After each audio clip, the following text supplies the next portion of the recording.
여기 34절에 그날이 알지 못하게 너희에게 오리니, 그날은 이제 주님 오시는 날을 말하는 것이죠.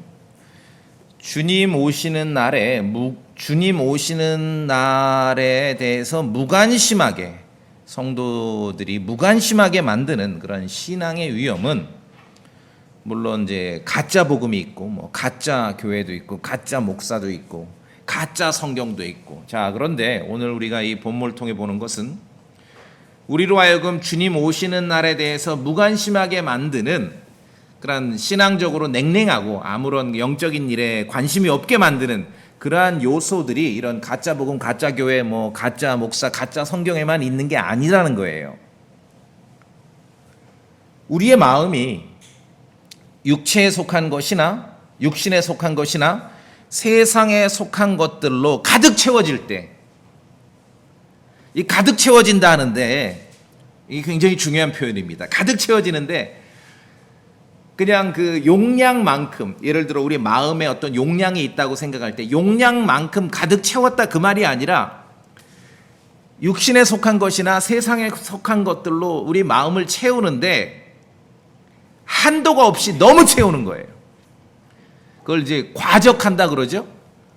여기서 저쪽 춘향로 따라서 남원 쪽, 임실 쪽 가다 보면 중간에 이렇게 왜 과적 차량 단속하는 검문소가 있어요. 처음에 이제 운전 배울 때는 그게 뭔지를 몰랐어요. 막 긴장했는데, 근데 나랑 상관없어. 난 자가용 그 승용차이기 때문에. 화물차들이 과적했을 때 거기를 통과하면서 무게를 달도록 그렇게 장치해 놨죠. 이 과적될 때 영적인 일들에 대해서 냉랭한 그러한 성도가 됩니다. 주님 오시는 날에 대해서 무관심한 그러한 크리스찬이 될 수 있다는 것입니다. 과적한다. 오늘 34절에서 그 표현이 무겁게 된다, 무겁게 된다. 킹제임스 성경 단어로 오버차지 그래요. 현대에서는 뭐 돈을 많이 요구하는 것만 오버차지인데 아니에요. 이 성경에서는 너무 많이 실은 걸 말해요. 너무 많이 실은 거. 그 트럭 가지고 계신 분들 과적하는 거 뭔지 아시겠죠? 자, 그래서 성도가, 우리의 마음이 육신에 속한 일들이나 세상에 속한 일들로 그런 거 뭐 나는 관심 없어. 아니죠. 우리가 육신을 가지고 이 땅에 시민으로 살아가는데 당연히 관심을 가져야죠. 세상의 일, 세상적인 일에 참견 안 할 수가 없죠.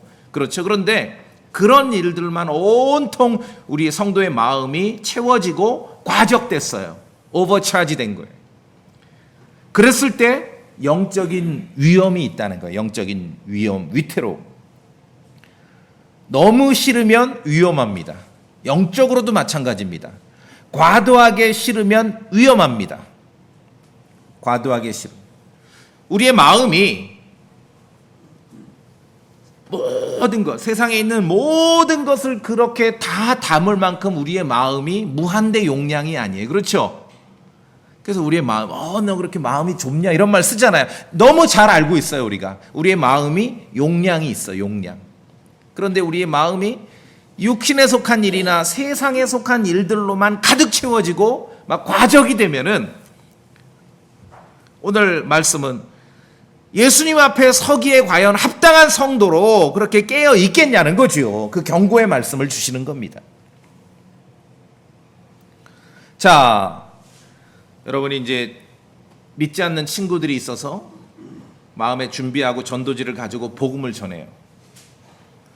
정말 이 도시에서 내가 가장 명확하고 설득력 있게 은혜롭게 복음을 전했다고 생각하는데 가만히 듣더만 그 친구가 눈만 껌뻑껌뻑거리고 받아들이질 않아. 그런 일 있죠? 또 이제 크리스찬 동료가 있는데 성경을 열심히 읽기 때문에 내가 읽고 있는 이 킹제임스 성경에 대해서 알려주고 싶어서 딱 이제 나를 잡아가지고 킹제임스 성경을 설명을 합니다. 역사적인 내용부터 본문을 비교를 해주고 어느 구절이 없는가, 이게 없으면 왜 문제인가, 왜 여기서 이단들이 나오는가, 아주 너무너무 명쾌하고 훌륭하게 친구에게 킹제임스 성경을 설명합니다. 그럼 결론으로 바로 킹제임스 성경 읽을 것 같은데 끝나고 나면 그냥 잘 들었다 하고 빠이빠이죠. 그런 일 있어요, 없어요? 있죠? 안 해봐서 몰라요? 그런 일 있죠? 그거 왜 그래요? 첫째, 내가 너무 무능하게 얘기를 해서 그래요? 두 번째, 그 사람이 나쁜 사람이라서 그래요? 오늘 성경, 오늘 우리의 누가복음 21장 본문을 통해서 해답을 얻는 거예요. 성도님들이 이거 하나 기억하셔야 됩니다. 사람마다 마음속에 아무것도 없는 빈 상태로 있지가 않아요. 다 이미 무엇인가로 가득가득 채워져 있습니다. 어느 정도예요? 과적 상태. 복음을 듣고 구원받아야 될 사람도요, 이미 세상 것들로 과적 상태고요. 킹제임스 성경을 듣고 읽어야 될 사람도요, 이미 다 뭔가로 가득 채워져 있어요. 과적 상태예요. 그러니까 여러분이 복음을 전하거나 킹제임스 성경을 알리는데 그 상대방이 그냥 아무것도 그려있지 않은 하얀 스케치북처럼 마음 상태가 있는 게 아니라 뭔가로 가득 채워져 있습니다. 이미 꽉꽉 채워져 있어요. 과적 상태. 그래서 세상에 속한 일이나 육신에 속한 일들로 오버차지된 상태이기 때문에 그래서 영적인 것에 관심이 없는 거예요. 오버차지예요. 21장 34절에 무겁게 돼요. 너무 무거워요. 왜 가끔 가다 보면은 내가 봐도 저 차 곧 뭔 일 나겠다. 그 정도로 싣고 가는 차들이 있죠. 이 시대에 너무나 많은 사람들이 영적으로 그런 모습을 보이고 있는 거예요. 그렇기 때문에 이것이 인간적으로 막 사람의 지혜를 통해서 우리가 사람을 설득하고 유혹하는 말들로는요, 아무런 영적 변화도 이룰 수가 없는 거예요. 오직 정확한 하나님의 말씀, 성경에서 하나님의 말씀은 망치와 같다로 하고 또 성경에서 하나님의 말씀은 해머와 같다 그래요. 망치와 같고 해머와 같은 주님의 말씀이 아니고서는 마음에 가득 채워져 있어요. 뭔가로 과적되어 있는데 돌같이 단단한 것들로 꽉 차 있는 그런 마음을 부술 수가 없는 것이에요. 그래서 인간적인 말로 꼬시려고 하면은요, 결코 영적인 변화를 이룰 수가 없습니다. 하나님의 말씀, 돌처럼 단단한 사람의 마음을 부술 수 있는 망치와 같고 해머와 같은 하나님의 말씀만이 그 일을 이룰 수 있다는 것이죠. 자, 왜 정말 능력 있게 우리가 여러분이 선포하고 이야기하고 설득력 있게 말했는데도 왜 사람들이 들은 척 만척 하는지 아시겠죠? 여러 가지 요소가 있겠지만 이미 뭔가를 가득가득 채워져 있다니까요. 그걸 우리가 알아야 됩니다. 무능력하게 우리 여러분이 전파해서도 아니고 그 사람이 전적으로 나쁜 사람이기 때문에 그런 것도 아니에요. 빈 마음은 없어요. 빈 마음은 하나님의 말씀만이 이 일을 이룰 수 있다는 것이죠. 그래서 다 오버차지된 마음의 상태를 가지고 있다. 그렇죠? 그러니까 무관심한 거죠. 자, 오늘 본문은 누가복음 21장 본문은 유대인 제자들에게 주신 말씀입니다. 마태복음과 비교를 하자면은 그 유명한 마태복음 24장에서 종말론 설교입니다. 그 유명한 마태복음 24장 종말론 설교의 결론 부분에 해당되는 부분입니다. 같은 내용입니다. 누가복음 21장이. 자, 그래서 먼저는 교리적으로 구분해야 될 말씀도 있습니다. 그것은 뭐냐면 36절에 너희가 앞으로 일어날 이 모든 일을 피하여, 여기서 앞으로 일어날 이 모든 일은 지금 누가복음 21장 앞서 말씀하신 내용들이고 마태복음 기준으로 말하자면 그 24장 마태복음 24장의 그 종말론 설교에 나오는 그 많은 내용들입니다. 이것은 우리 성도님들이 교리적으로 구분하셔야 돼요. 왜냐하면 마태복음 24장과 누가복음 21장에서 말씀하신 앞으로 일어날 이 모든 일에서 말씀을 바르게 나누지 않으면 대부분의 토종 이단이 다 여기서 나옵니다. 꼭 이단까지는 아니라도 마태복음 24장과 누가복음 21장에 앞서 말씀하신 앞으로 일어날 이 모든 일을 구분하지 않으면은 막 헷갈리는 거예요. 신앙생활이 막 헷갈리게 돼버리는 거예요. 이것을 교리적으로 잘 구분하셔야 됩니다. 자, 그렇지만 이제 영적으로 우리가 교훈을 얻어 마음에 새겨야 할 말씀이 있는 것이죠. 결론적으로 사람의 아들 앞에 서기에 합당한 자로 여겨지도록 36절 너희는 깨어서 항상 기도하라. 주님 만날 날이 있다는 거예요. 주님 만날. 여러분, 우리가 컨트롤할 수 없습니다. 언젠가는 예수 그리스도와 대면할 날이 분명히 있습니다. 그렇죠? 그분 앞에 섰을 때 우리가 합당한 자로 여겨질 수 있도록 항상 깨어 기도하라는 거지요. 그 중에 오늘은 오늘 주신 말씀은 우리의 마음이 오버차지되지 않도록, 과적되지 않도록, 세속적인 것이나 육신적인 것으로 과적되지 않도록 좀 신경 쓰라는 것이죠. 자, 말씀드렸듯이 주님 오시는 날에 대해 무관심하게 만드는 죄 중에 하나, 이건 죄입니다. 우리의 영적인 상태를 냉랭하게 만드는 죄의 특징 중에 하나는 과적입니다. 오늘 본문에 있는 단어로 오버차지 되는 거예요. 너무 많이 실는 거예요. 너무 많이. 가끔 저는 이제 그런 거 찾아보는 거 재미있는데, 뭐 우리나라는 가끔 있고 옆에 있는 나라는 자주 있는데, 왜 트럭인데 너무 많이 실어서, 아니 과적하는 것도 요령 있게 실어야지. 왜 가다 보면 이 짐이 이렇게 삐딱하게 굽어가지고 커브기 돌 때 차가 짐을 운반하는 게 아니라 짐이 차를 뒤집는 경우 있죠. 그게 과적이에요. 자, 그 그림을 생각하시면 됩니다. 우리의 영적 상태를 냉랭하게 만드는 죄의 특징 하나는 과적입니다. 과도함이에요. 그러면은 아니 그게 죄예요? 죄입니다. 죄예요. 과도함이 죄예요. 과도함 자체가 죄예요. 뭔지는 상관없어. 무조건 과도한 건 죄입니다. 자, 성경에서 가르치는 죄는요, 몇 가지 특징이 있습니다. 법을 어기면 죄지요. 말씀에 거역하면 죄입니다. 믿음과 함께 하지 않으면 죄입니다. 남의 집을 허락 없이 들어가도 죄입니다.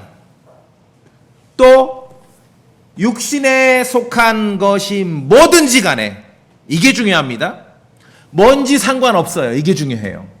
그게 뭔지 상관없어. 과도하면 죄입니다. 오버차지 되면 죄예요. 트럭에다가 이제 임실까지 배달해야 되는데 이 포터에다가 화물을 실어. 뭐 거기다가 뭐를 실는지 상관없어. 금덩어리를 많이 실어도 죄예요. 그렇죠? 나무를 많이 실어도, 뭔지는 상관없어. 그냥 많이 실으면 죄예요. 많이 실음. 과적 검문소에 걸렸는데 딱 보니까 뒤에 실은 게 포터 뒤에, 와, 너무 좋은 물건이야. 막 금을 많이 실었어. 당신은 금을 실었기 때문에 통과. 아니죠. 뭘 실었는지 상관없어. 과적이면 죄예요. 이거 굉장히 중요합니다. 자, 과도하게 먹어도 죄입니다. 우리는 거의 매일 이 죄를 범하고 있죠. 과하게 먹으면 120%까지 먹는 것은 사람밖에 없대잖아요. 근데 사람 닮아가지고 요새 강아지들도 그렇게 먹는다잖아요. 120%까지 먹는 건 사람. 과도하게 먹으면 죄예요. 과도하게 마셔도 죄입니다. 뭘 마시는지는 중요하지 않아요. 과도하게 마시면 죄예요. 과도하게 신경 쓰고 염려해도 죄예요. 오늘 본문은 과도함에 대한 경고입니다. 오버차지. 과도함은요, 돌덩이 같은 것들로 우리의 마음을 가득가득 채우는 것을 말합니다. 자, 본문을 보시면은 너의 마음이, 첫째 나오는 단어가 뭐가 있습니까? 과식. 킹제임스 성경을 읽으니까 우리가 이런 단어를 아는 거예요. 누가복음 21장 34절에 첫 번째 나오는 과식은요, 영어로 이제 soft eating인데, soft 그러면 많이 먹는다 그 뜻이에요. soft eating. 이 킹제임스 성경에만 있는 그 단어입니다. 과식. 먹고 마시는 거 하나도 잘못된 게 없습니다. 이건 하나님의 선물입니다. 먹고 마실 수 있는 것은. 그런데 과한 거, 과도한 거, 이건 죄예요. 그래서 두 번째 나오는 게 술 취함이죠. 술 취함. 이런 술 취함, 술에 대해서 경고도 많이 하고 있지만, 이제 우선순위, 강조점을 구분하셔야 돼요. 성경에서 강조하는 것은요, 물론 술에 대해서도 경고하지만 그보다 더 앞서 경고하는 게 뭐냐면 술 취함. 마시긴 마셨는데 어느 정도 마신 거예요? 과도하게 마신 거예요. 지나치게. 자기의 이성을 놔버린 거죠. 이거는 죄예요. 자, 여기 이제 다 먹는 얘기부터 나왔으니까 우리가 성경을 전반적으로 이해하기 위해서 제가 말씀드립니다. 킹제임스 성경에서 술이라고 번역된 단어는 전부 100% 와인입니다. 이해하세요? 와인이에요.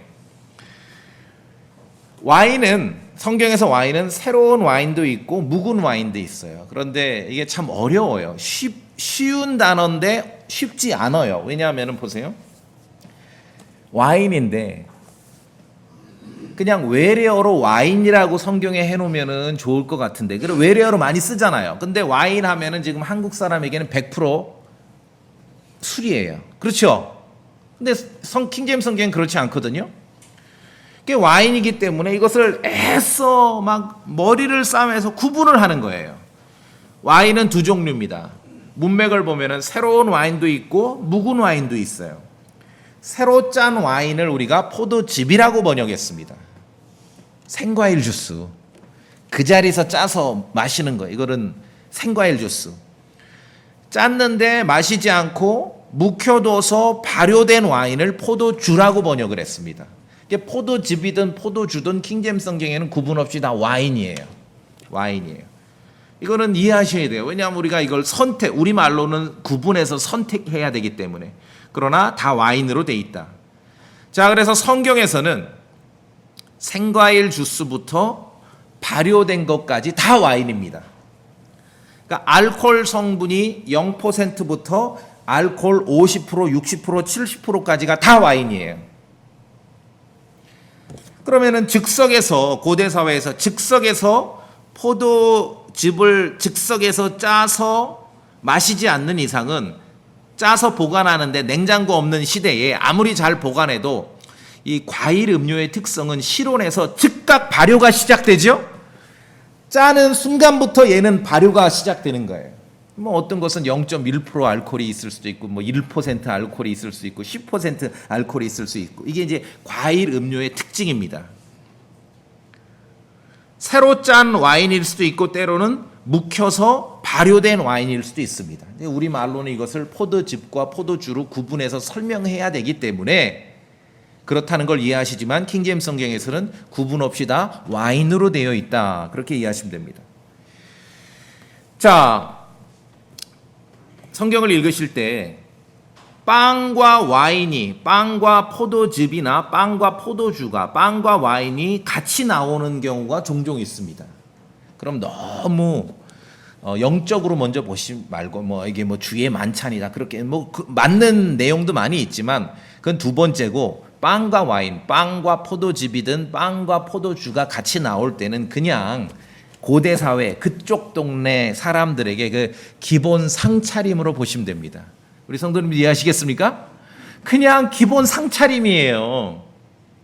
우리 기본 한국 사람 기본 백반 뭐예요? 뭐 하면은 밥과 김치죠.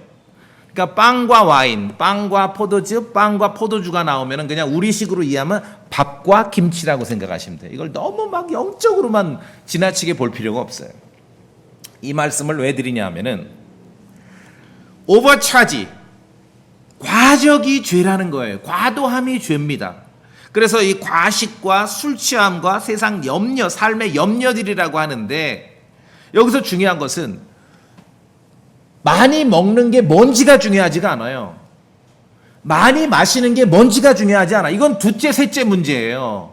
이 현대 크리스천들이 성경을 열심히 안 읽으면은 꼭 먹는 걸 먼저 따져요.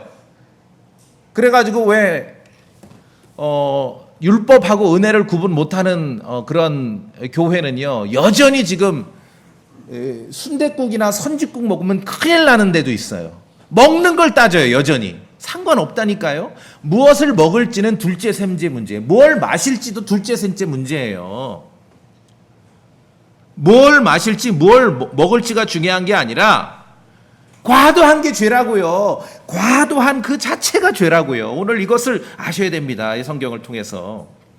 제가 그래서 이 와인에 대해서 좀 더 설명을 드리고 지나가도록 하겠습니다. 신명기 14장.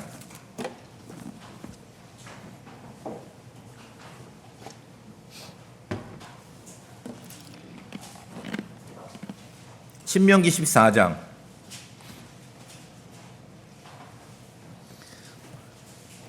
자, 이 과도함, 왜 과도함이 문제가 있고 죄가 되는지를 이해하기 위해서는 먹고 마시는 게 뭔지는 지금 우선순위 판단이 아니라는 걸 제가 충분하게 알기 위해서 이제 이 와인에 대해서 설명을 드릴게요. 신명기 14장 22절 제가 봅니다.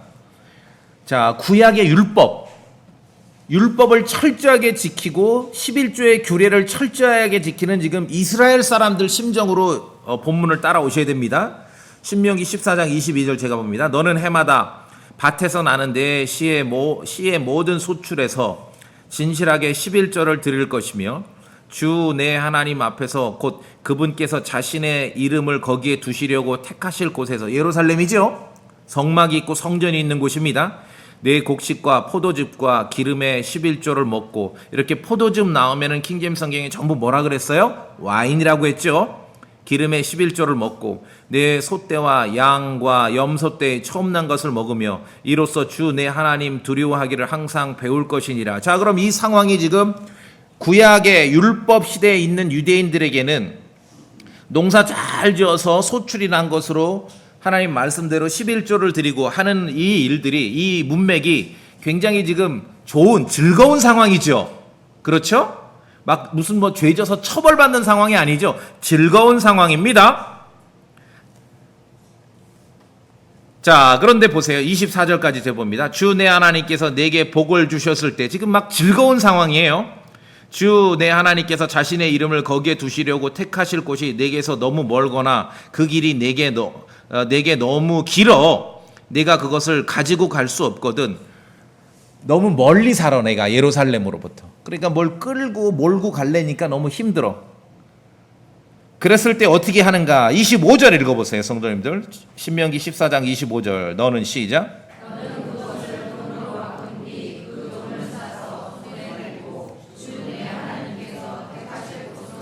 예, 참으로 주님께서 저 율법이 서슬퍼런 시절에도 이스라엘 백성들에게 명령하실 때 참으로 상식적이고 현실적으로 명령하셨죠. 예루살렘에서 너무 멀리 살아서 소출을 짊어지고 막 가축들을 끌고 오기가 힘들면은 돈으로 바꿔서 와라. 참으로 합리적이죠. 그래서 신약에 보시면 예수님께서 예루살렘 성전에 들어가서 막 가축 파는 자를 쫓아내고 환전상을 뒤엎고 그러잖아요. 근데 여러분 아셔야 돼요. 돈 바꾸는 사람인 자체는 문제가 없어요. 장소를 잘못 잡은 거야. 장소를. 아시겠죠? 장소를 잘못 잡은 거예요. 그렇게 해서 이제 현금으로 바꿔서 가서 현장에 와서 해결하라 이 뜻이거든요. 그럼 이 11조 의식을, 11조 규례를 말씀의 율법에 따라 순종하는 이 상황은 지금 굉장히 기쁜 상황입니다. 아주 행복한 상황이죠. 26절 우리 성도님들 소리내 읽어보세요. 26절 내 혼이 시작. 내 혼이 원하는 것은 무엇이든지 그 돈을 써서 구하되 소나 양이나 포도즙이나 독주든 내 혼이 말하는 것은 무엇이든지 구하여 거기서 주 내 하나님 앞에서 먹고 너와 내 집안 사람들이 기뻐할지니라. 자, 지금 11조 규례를 순종하는 의식이기 때문에 기뻐한 상황이에요. 근데 중간에 보셨습니까? 현금을 가지고 와서 구입해서 사용하는데 26절에 소와 양이나 그 다음에 뭐예요? 포도즙이든 포도주든 다 킹제임스성이 와인이라고 했죠. 그 다음이 중요해요. 그 다음 뭐라고 나와요? 독주, 스트롱 드링크예요. 이거 거의 해결 못했어요. 근데 자신 있게 제가 말씀드립니다. 제가 이거 해결했어요. 주석서에서 해결한 게 아니라 구의에 있는 술 박물관을 5번을 가보고 해결했어요. 이 도수 높아요. 다 와인이에요. 그 자리에서 짠 거 마시면은 포도즙이죠. 이것도 와인이고, 과일 음료를 짜서 그냥 보관하면은 실온에 이거 발효되죠. 이것도 와인이에요. 뭐 알코올이 뭐 5% 있는지 뭐 10% 있는지 50% 그거 상관없어. 그냥 무조건 와인이에요. 이거는 이제 전문 용어로 발효주라 그래. 발효주. 그냥 실온에서 발효시켰죠. 이 와인을, 발효주인 와인을 증류를 시킵니다. 끓여요. 그러면은 도수가 높아져요. 그거를 유럽 사람들은 브랜디라 그래요. 이 스트롱 드링크는 브랜디예요. 브랜디. 그러니까 지금 11조의 규례를 순종해서 예루살렘에 모아서 하나님 말씀대로 이행할 때 얼마나 이것이 기쁜 일입니까? 그리고 그 소출을 또 먹잖아요. 이스라엘 백성들이. 첫째, 무엇을 먹고 무엇을 마시는지 이거는 이 꼬레아에서만 통용이 돼. 아주 특이한 기독교 신앙이에요. 이건 그게 우선순위가 아니에요. 그게 우선순위가 아니에요. 그러니까 물론 훌륭한 일을 한 선교사들이 와가지고 복음을 전하고 정말 너무 훌륭한 일을 많이 한 분들 있지만 그 중에는 우리가 지금 시각으로 보면은 선교사라고 이 꼬레아에 왔는데 새마을 운동을 한 사람이 많아요. 새마을 운동이라는 게 뭐냐면은 금주, 금연, 11조. 자, 그래서 과도함이 왜 문제인가? 뭘 먹고 뭘 마시는지가 중요한 게 아니라 뭐가 됐던 과도한 것이 문제라는 걸 이해하기 위해서는 제가 일부러 신명기 14장에서 지금 보여드린 겁니다. 11조 말씀에 순종하는 그 즐거운, 기쁜 그 상황에서 먹고 마실 수 있는 것 중에는 와인도 있고 스트롱 드링크도 있는 거예요. 그러니까 우리 주변에 이 코리아의 크리스천들은 과도하게 입으로 들어가는 물질이 뭔지에 집착을 합니다. 순댓국 먹지 말라고 설교하는 목사님들 많이 봤어요. 선짓국 먹는다 그러면 깜짝 놀래요. 피를 먹는다고. 여전히 율법 시대에 사는 거죠. 은혜를 모르는 거죠. 그러니까 복음을 전하지 않고 말씀드렸듯이 새마을 운동을 했어. 금주, 금연. 거기다 플러스 11조 열심히 하면은 좋은 크리스천이야. 이건 성경에 없습니다. 성경에 없어요. 뭘 하든지 간에 내가 어떤 것을 안 하고 어떤 것을 하든지 간에 신약 성경에서 그리스도의 복음을 믿는 신약의 성도들이 다른 성도를 배려할 줄 아는 마음이 없으면 아무 의미 없습니다. 여러분이 평생을 술을 한 방울도 입에 안 대고 사시고 담배 안 피고 11조 철저하게 하고 주일 성수하고 그렇게 살더라도 예수 그리스도의 마음으로 다른 크리스천을 배려하는 마음이 없다는 건 아무것도 없는 거예요. 다른 크리스천을 배려해서 나의 언행을 통제할 수 있는 그것이 성경에서 말하는 사랑이거든요. 사랑이거든요. 제가 극단적인 예로 한번 오늘은 이제 점심 안 먹는데 우리 점심 먹는 날 만약에 우리가 날도 더우니까 다음 달에 점심에 자매님들이 힘써 준비해서 점심 메뉴가 보신탕이야. 아마 절반은 안 오겠죠? 그 다음 주에 교회. 자, 그럼 독립침례교에서 점심에 앉아서 보신탕을 나눠 먹는 거와 어느 형제님이 담배 입에 물고 있는 거 상황을 비교해 보세요. 뭐가 문제인가? 어느 게 더 큰 문제예요? 정말 우리가 철저하게 하나님의 말씀을 기준으로 한번 생각해 볼 필요가 있습니다.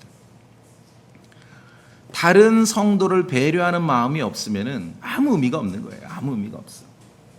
자, 그렇기 때문에 제가 먹고 마시는 게 뭔지 한국 크리스천들은 큰일 나죠. 큰일 나요. 지나다가 보니까 와, 우리 교회 집사님이 보니까 저 대포집에 앉아 계시더라. 난리 나죠. 난리 나죠. 입으로 들어가는 게 뭔지는 이건 둘째, 셋째 문제고 중요한 건 그게 뭐가 됐든 과도한 게 문제라고. 과도하게 먹고 과도하게 마시는 것 자체가 문제가 있는 것이에요. 하나님의 말씀을 어기면서까지 먹고 마시는 것이 죄라는 겁니다.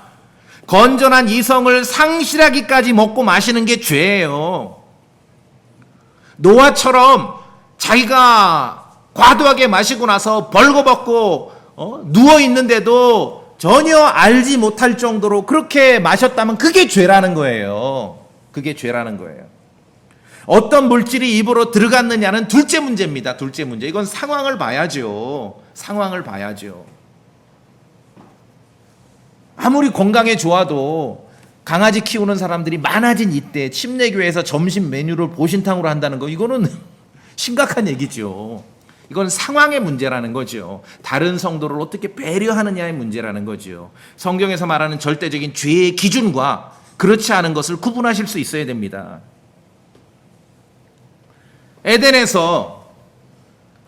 우리가 이제 아담이 죄졌다 했는데 아담의 죄가 뭡니까? 기껏해야 과일 하나 더 먹은 거 아닙니까? 아담의 죄는요, 기껏해야 과일 하나 더 먹은 거예요. 그런데 그것을 하나님의 말씀을 어기면서까지 더 먹었기 때문에 그게 죄라는 것이에요. 과도하게. 과일 먹은 게 죄라니까요, 아담은. 지금 알코올을 마신 게 죄가 아니라 아담에겐 과일 먹은 게 죄예요. 근데 하나님의 말씀을 어기면서 그걸 먹었기 때문에 죄라는 거예요. 과도한 게 죄입니다. 과도한 게. 아담은 주님의 말씀을 버리고 과일 하나로 더 채운 겁니다. 오버차지가 된 거예요. 본질이 중요하죠. 여러분 잘 아시는 말씀이 있죠. 에베소 5장 18절. 술 취하지 말라. 그것에는 과도함이 있나니, 이게 과도함이란 단어는 킹제임 성경에서만 알려주고 있는 거예요. 술 취하지 말라. 그것에는 뭐가 있어요? 과도함이 있나니. 지나치게 된다는 거예요. 지나치게 말하고 지나치게 행동하고. 오히려 성령으로 충만할지니라. 그래서 술이 아니라 와인이 아니라 주님의 영으로 채워져야 된다라고 말씀하고 있는 것입니다. 그리스도의 말씀으로 채워져야 된다는 것이죠. 술 취하면은 과도함이 문제입니다. 노아처럼 벗고 누웠는데도 알지를 못해요. 그게 문제예요. 그게 문제예요. 우리의 욕망은 그리스도의 십자가에 우리의 욕망이 옷 박혀지지 않는다면은 우리의 욕망은 한도가 없어요. 한도가 없어. 가끔 이렇게 인터넷 찾아보 말씀드렸잖아요. 포터에다가 와 저거 곧 가다 쓰러질 만큼 막 가득 채우잖아요. 한도가 없다니까. 단속 안 하면은 뭐 다 난리 날 거예요. 막 포터에다 2배, 3배 싣고 다닐 거예요. 우리의 욕망은 한도가 없습니다. 뭐가 됐든 과도함을 추구합니다. 오버한다는 거죠. 당시의 종교 위선자들의 마음에는 이 과도함이 자리 잡고 있었습니다. 마태복음 23장. 마태복음 23장.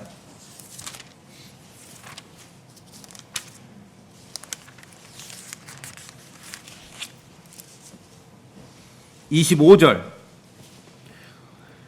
저랑 같이 읽어볼까요? 마태복음 23장 25절. 마태복음 23장 25절 시작. 서기관들과 바리새인들 위선자들아, 너에게 화가 있을지어다. 너희가 잔과 대접의 겉은 깨끗하게 하지만 그 속은 강탈과 과도함으로 가득하게 하는도다. 자, 이 종교 위선자들의 마음속에 뭐가 있습니까? 첫째는 강탈, 남의 것을 막 강탈하고 빼앗는 게 있고, 두 번째 뭐가 있어요? 과도함. 종교 위선자들의 마음속에 과도한 게 있어요. 뭔진 몰라. 그러나 무조건 과도한 게 문제예요. 과도한 게. 과도한 게. 커피 마시는 거 죄예요, 아니에요? 판단이 안 서세요? 커피 마시는 거 죄예요, 아니에요? 아무 문제 없죠. 근데 과도하게 마시면 어떻게 돼요? 문제가 되는 거죠. 뭐가 됐든. 밥 먹는 거 죄예요, 아니에요? 아무 문제 없죠. 근데 과도하게 먹으면 죄가 되는 거예요. 종교 위선자들의 특징은 과도함입니다. 예수님께서 몇 번에 걸쳐 지적하셨어요. 지들은 손가락 하나 까딱하지 않으면서 다른 사람들 어깨에는 무겁고 지기 힘든 짐을 지운다. 이게 종교적 위선이고 종교적 과적이죠. 오버차지를 하는 거예요. 제가 목회를 하고 교회 감독으로서 목회자로 살면서 정말 성도들에게 내가 종교 위선자들처럼 오버차지 안 하려고 그거 하나 제가 목표로 삼은 거예요. 이건 절대로 안 된다. 사도 바울은 과도함을 가진 종교 위선자들과 달리 자신이 처신했습니다. 사도 바울은. 마태복음 23장에 우리가 종교 위선자들, 그들 안에는 과도함이 가득하다라고 예수님의 말씀을 기억하면서 사도 바울은 어떻게 했는가 봅시다. 데살로니가후서 3장. 데살로니가후서 3장.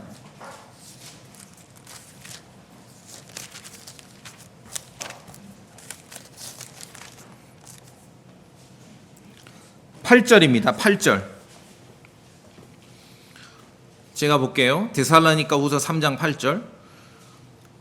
누구의 빵이든 거저 먹지 아니하였으며 너희 중 아무에게도 폐를 끼치지 아니하려고 수고와 해산의 고통 속에서 밤낮으로 일하였나니. 이 사도 바울의 고백이죠. 예수님이 지적하신 그 당대의 종교 지도자들, 위선자들과 얼마나 큰 차이입니까? 그들 마음속엔 과도함이 있었습니다. 그래서 자기들은 손가락 까딱 안 하면서 사람들에게는 무거운 짐을 쥐어주는 거예요. 그런데 사도 바울은 그 반대죠. 반대. 오버차지 시키지 않으려고, 과도한 짐을 부과하지 않으려고 애쓴 거죠. 이러한 태도가 필요하죠, 우리에게. 자, 하나님께서 주신 선물을 누릴 줄 아는 성도는요, 누릴 줄 아는 사람은요, 먹고 마실 줄 아는데 적절하게 먹고 적절하게 마실 줄 압니다. 먹고 마시는 거 전혀 문제 없습니다. 이건 하나님의 선물입니다. 구약 전도서에 이렇게 말씀하고 있습니다. 모든 사람이 먹고 마시며 자기의 모든 수고로 얻은 좋은 것을 누리는 것이 to enjoy, 누리는 것이 하나님의 선물인 줄도 내가 아노라. 여러분 열심히 땀 흘려가지고 수익을 내서 그걸로 먹고 마시고 누리시죠? 그게 하나님의 선물이에요. 아무 문제 없어요. 그런데 여기서 우리가 하나 생각해야 될 건 오늘 본문에도 나오죠. 과도하면 문제라는 거예요. 과도하면. 먹고 마시는 거 아무 문제 없는데 과도하게 먹고 과도하게 마시면 문제라는 거죠. 그게 뭐가 됐든. 예를 들어 아이들이 이렇게 게임을 하잖아. 아이들만 아니라 저도 합니다. 게임을 하는데 게임하는 게 죄예요? 아니 이거는 국제적인 스포츠 경기도 있거든요. 아무 문제 없어요. 근데 뭐가 문제죠? 과도하면 문제가 있는 거죠. 과도하면. 그런데 누군가 수고해서 얻은 것을, 이거를 하나님의 선물을 누리는 것과 과도한 것을 구분하지 못하면은 어떻게 이제 종교 위선자들이 나오냐 하면은, 누군가 성도들이 수고해서 땀의 대가로 얻은 것을 누리는 것을 이걸 나쁘다고 자꾸 막 죄악시해요. 막 눈치를 보게 돼요.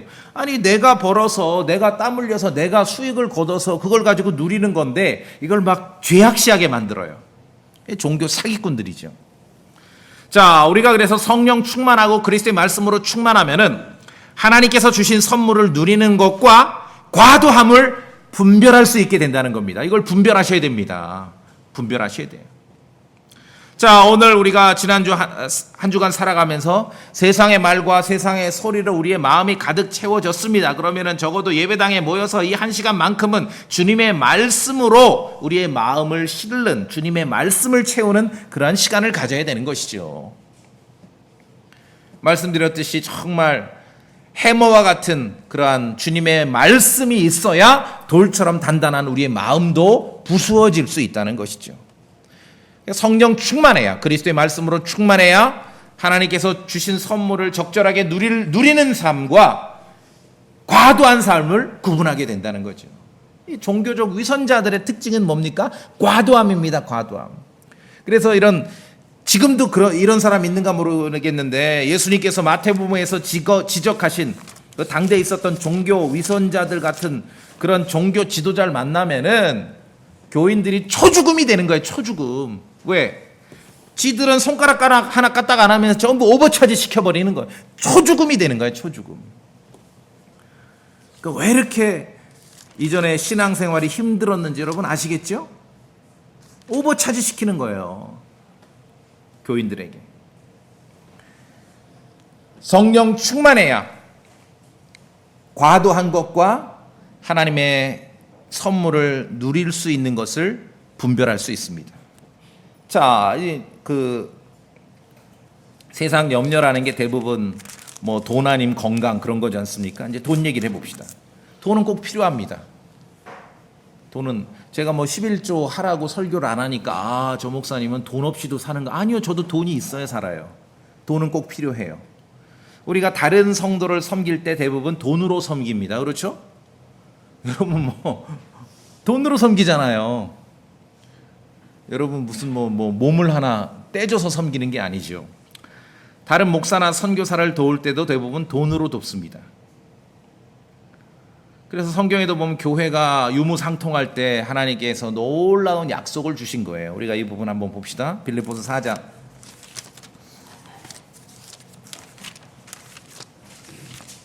빌립보서 4장.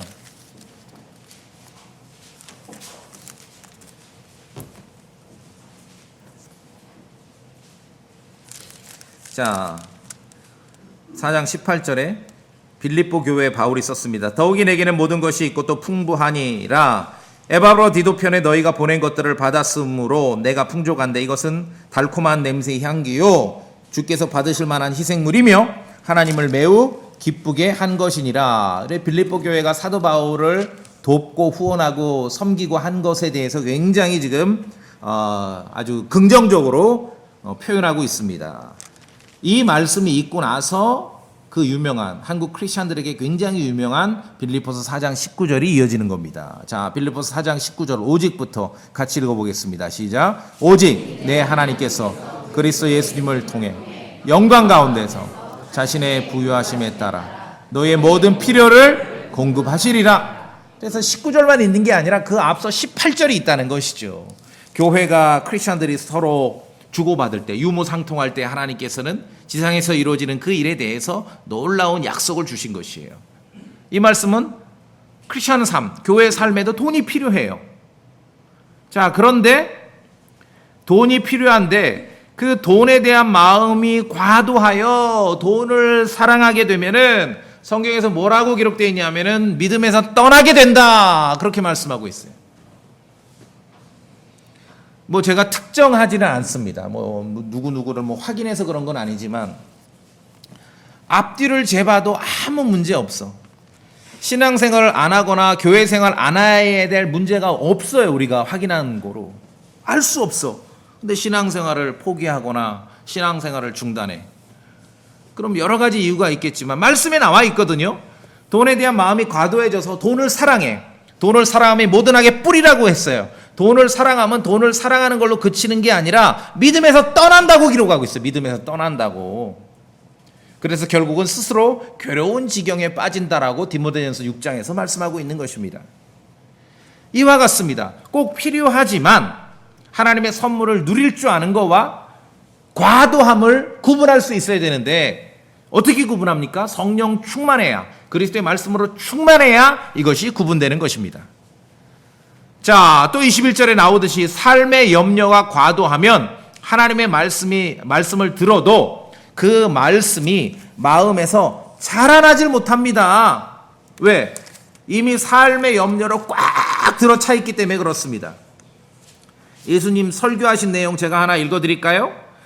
가시나무들 사이에 떨어진 것은 말씀을 듣고 나아가다가 이 세상 삶의 염려와 재물과 쾌락으로 숨이 막혀 완전함에 이르는 열매를 내지 못하는 자들이니라. 때로는 뭐 염려도 해야지요. 염려가 되니까, 염려를 하니까 우리가 준비도 하고 여러 가지 조치도 취하는 거 아니겠습니까? 그런데 그 세상에 대한 염려로 너무 가득 채워지고 오버차지돼요. 그러면 하나님의 말씀이 결실을 맺지를 못한다는 거예요. 공간이 없어. 말씀이 들어갈 공간이 없어. 아까 말씀드렸잖아요. 정말 능력 있게 복음을 전했는데도 왜 이 사람이 아무 반응이 없을까? 정말로 너무너무 대단하게 킹제임스 성경을 알려줬는데도 왜 이 사람은 성경을 읽지 않을까? 그 마음속에 이미 다른 걸로 오버차지 됐기 때문에 공간이 없어서 그래요. 공간이. 육신과 세상에 속한 것들로 과적된 마음으로는 말씀을 들어도 열매를 내지 못합니다. 과적된 마음, 세상 것들로 과적된 마음은 주님 만날 날에 대해서 아무런 관심이 없어요. 영적인 일들에 관심이 없는 거예요. 열심히 알려줬는데도 진리에 대한 반응이 없을 때는 그들의 마음이 뭔가로 가득 채워져 있기 때문이라고 우리가 이해할 수 있습니다. 그것은 불신자들의 특징과도 유사한 것입니다. 너무너무 명쾌한 말씀들이 있어서 안 볼 수가 없습니다. 자, 베드로전서 4장.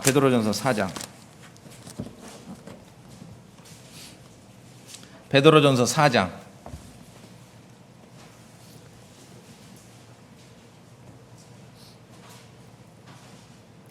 2절에 베드로전서 4장 2절에 그러므로 그는 육체 안에 거할 자기의 남은 때를 더 이상 사람들의 정욕을 따라 살지 아니하고 하나님의 뜻을 따라 살아야 하리라. 자, 3절 우리 성도님 읽어보시겠습니까? 이는부터 시작. 이는 우리가 세욕과 정욕과 과음과 탈락과 연애와 자전한 참순회 속에서 걸어 이방인들의 뜻을 이룬 것이 우리 삶의 지나간 때로 우리에게 속하기 때문에. 예, 구원받기 이전의 삶이라는 거죠. 근데 여기 쭉 나열됐는데 특징 중에 하나가 중간에 보면 과음이 나오죠. 과음. 성경에서 말하는 술은 다 와인이라고 말씀드렸죠. 예, 와인인데 과도한 거예요. 그 과음이에요. 뭐 이 와인이 지금 즉석 포도 주스인지 발효된 포도주인지 뭐 알 일이 없습니다. 알 길이 없습니다. 그러나 그게 뭔진 중요하지 않아. 과도하면 죄입니다. 과도하면. 그 다음에 4절도 보세요. 이 점에서 그들이 너희가 자기들과 함께 다름질하여 동일하게 방탕인데 어떤 방탕입니까? 과도한 방탕. 과도한 방탕에 이르지 아니함을 이상히 여기며. 과도한 게 죄예요. 과도한 게. 과도한 방탕이라는 거는 아버지가 아직 살아계신데 유산을 미리 땡겨가지고 전부 모아서 먼 나라로 가서 허랑방탕하게 살면서 다 허비해버린 거. 이게 과도한 방탕이지요. 누가복음에 나오는 그 탕자와 같은 마음. 세상에 속한 것들로 과적된 마음은 주께서 오실 날에 대한 관심이 없습니다. 그래서 영적으로 냉랭한 삶을 사는 것이에요. 이미 그 마음 속에 뭔가로 가득 채워져 있다. 오버차지 됐다라고 이해하시면 됩니다. 강력한 망치와 해머와 같은 하나님의 말씀이 아니고서는 그 단단한 마음을 부술 수가 없다는 것이죠. 그래서 말씀드렸듯이 그리스도 예수님 안에 있는 성도는 성령 충만하다면, 그리스도의 말씀으로 충만하다면 이 과도함을 알고 하나님의 선물을 누릴 줄 알게 되는 것이죠. 자, 빌립보서 4장 말씀에 이렇게 기록되어 있습니다. 너희의 절제를 모든 사람이 알게 하라. 주께서 가까이 계시느니라. 절제라는 건 과도함과 반대 얘기죠. 근데 절제를 모든 사람이 알게 하라. 그 다음에 나오는 문장이 주께서 가까이 계시느니라. 왜? 과도하면 주님께서 오시는 날, 우리가 그리스도 앞에 서게 될 날 관심이 없어, 이런 거에 대해서. 그런데 절제하면 주께서 가까이 계심을 아는 것이죠. 육신에 속한 것들로 마음이 과적되면 주님 오시는 날에 대한 아무런 관심이 없습니다. 그런데 절제하면 하나님께서 주신 선물을 누릴 줄 알아, 먹고 마실 줄 안다면 적절하게 주께서 가까이 계심을 인지하게 되는 것입니다. 자, 그래서 너희의 절제를 모든 사람이 알게 하라. 모든 사람이, 목사님만 아는 게 아니라 모든 사람이 알게 해야 돼요. 크리스찬은요, 성경을 믿는 크리스찬은 매사에 과도하지 않은 사람이라야 합니다. 과도하면 죄거든요. 매사에 절제하는 사람이에요. moderation. 비슷한 개념으로 우리 이쪽 동양에서는 이걸 뭐 중용이라 그러죠. 중용.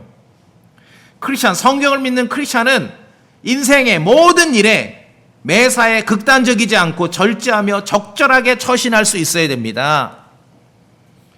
그래서 다른 사람들이 그런 나의 모습을 알 수 있게 해야 돼요.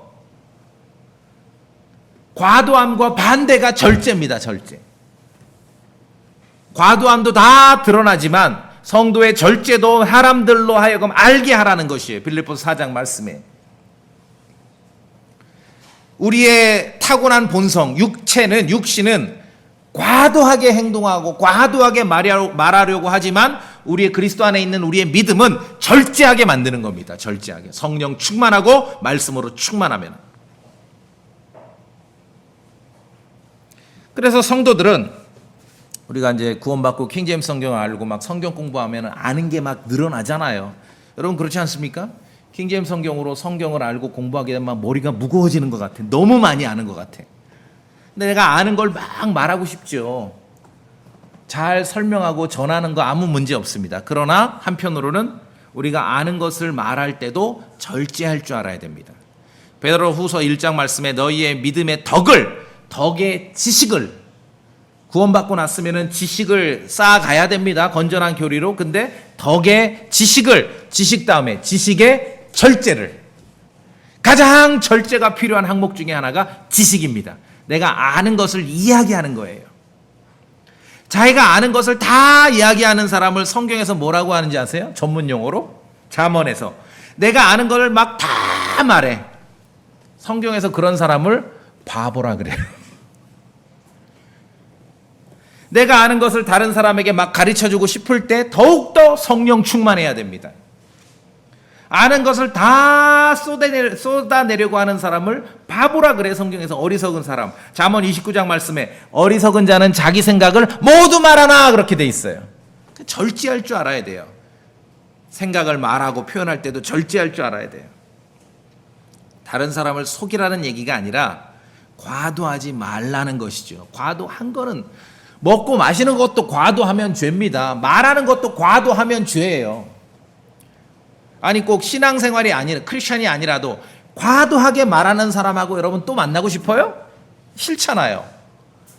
적절할 줄 알아야 됩니다. 구약시대 삼손은요, 예쁜 여자한테 홀려가지고 다 털어놨죠? 그래가지고 힘의 원천인 머리털이 싹 밀렸잖아요. 다 털어놓은 거예요. 있는 것을, 자기가 아는 걸 다 말하는 사람을 전문 용어로 뭐라 그런다고요? 바보라고 하는 거야, 바보. 교회 성도는 어떻게 해야 됩니까? 서로의 믿음을 세워줄 수 있는 말을 애써 골라서 하는 것이에요. 다 뭐 아무거나 말하는 게 아니에요. 그러니까 여러분이 아시는 성경을 믿지 않는 현대 기독교계가 예배당에 모이면 난장판이 돼버리는 거예요. 사람들이 교회 모이면 그냥 아무 말이나 다 해버리는 거예요. 아무 말이나. 그 바보예요, 바보. 에베소서 4장.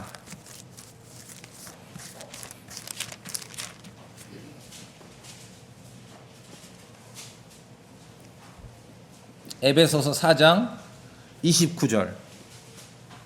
먹고 마시는 거, 세상 염려로도 우리가 오버차지되면 안 되고 과도하면 안 되지만 말에 있어서도 마찬가지입니다. 에베소서 4장 29절. 소리내서 같이 읽어보겠습니다. 에베소서 4장 29절.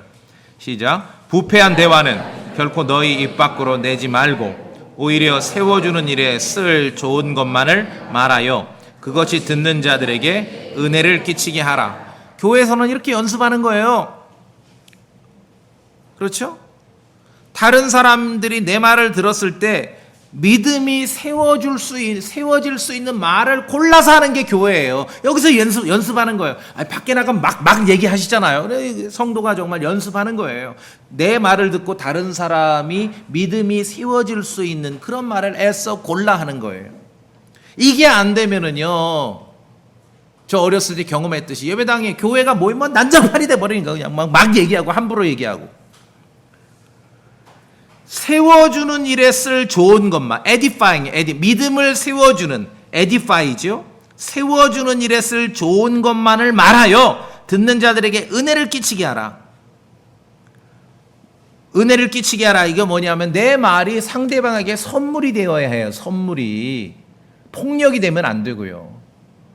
한마디 한마디가 선물이 되도록 말하라는 것이죠. 그러면 서로 믿음이 자라나는 거예요. 과도하지 않고 적절할 줄 아는 것이죠. 그래서 하나님의 선물을 누릴 줄 아는 것과 과도함을 구분하는 것은 성령 충만해야, 말씀으로 충만해야 가능한 것입니다.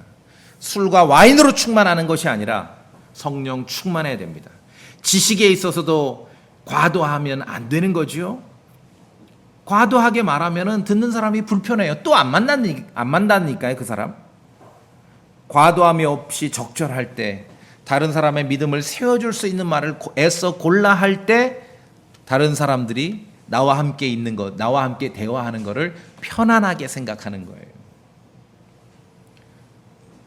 왜 나랑 이렇게 만나려는 걸 피하고 나랑 말을 안 섞으려고 그러지? 오늘 본문을 염두에 두면 말 많이 해서 그래, 너무. 자, 술주정뱅이와 여러분이 함께 있으면 얼마나 불편합니까? 불쾌하시죠? 저는 어려서도요, 우리 아버지가 술을 드셔도 과도하게 드시면 우리 아버지는 노아처럼 그냥 주무셨어요. 그러니까 저는 어려서 주정이라는 걸 받아본 적이 없어요. 그래서 지금도 제일 싫은 게 나한테 누가 술주정하는 거예요. 성령 충만한 성도와 함께 있으면 즐겁습니다. 그렇죠? 왜? 과도하지 않아요. 매사에 과도하지 않고 적절해요. 적절해요. 그리고 나에게 도움되는 말을 애써 골라 할 줄 아는 거예요. 그게 성령 충만한 사람이거든요. 과도하지 않기 때문에. 우리 마음이 오버차지 되면 안 돼요. 세속적인 거나 육신적인 걸로. 오늘 예수님께서 그 경고를 하신 거예요. 물론 교리적으로 유대인 제자들에게 그 경고를 하신 것이에요. 열심히 말씀을 선포하고 전도하는 것도 필요하나 품위와 질서 있게 하는 것도 더욱더 필요하다는 것입니다. 성령 충만한 성도는 시간과 장소를 구분할 줄 아는 거예요. 과적된 마음, 세상적인 것으로 과적된 마음은 주님의 날에 대한 무지 가운데 살 수밖에 없는 것입니다. 우리를 주님으로부터 멀어지게 하는 것은 물론 가짜 복음도 있고 가짜 교회도 있고 가짜 목사도 있고 가짜 성경도 있습니다. 그러나 뭐가 됐든지 과도하게 먹고 과도하게 마시고 과도하게 염려하고 과도하게 말하고 과도하게 행동하는 것 역시 우리를 주님으로부터 멀어지게 한다는 겁니다. 이게 오늘 본문에서 나오는 용어로 오버차지 된다는 거예요. 그래서 거기서 벗어나서 정말 육신적이고 세상적인 것에만 집중하는 거 아니라 성도들과 함께 교회에 모여서 큰 해머와 같은 말씀 앞에 함께 모이는 시간이 그래서 반드시 필요하다는 것입니다. 절제를 알고 주님의 영으로 충만한 우리 성도의 삶을 살아야 할 것입니다. 성령 충만한 성도는 날들을 분별할 줄 아는 것이에요. 성령 충만하고 그리스도의 말씀으로 충만하면은 과적하지 않아요. 지나치지 않다는 것이죠. 여러분의 절제, 우리가 과도하게 하지 않는다는 것이 모든 사람에게 드러나고 알려지게 하셔야 합니다. 그래야 우리가 믿는 말씀이 더욱더 파워가 플러스 되는 것이죠. 여러분 그렇게 하시겠습니까? 예, 다 같이 기도합시다.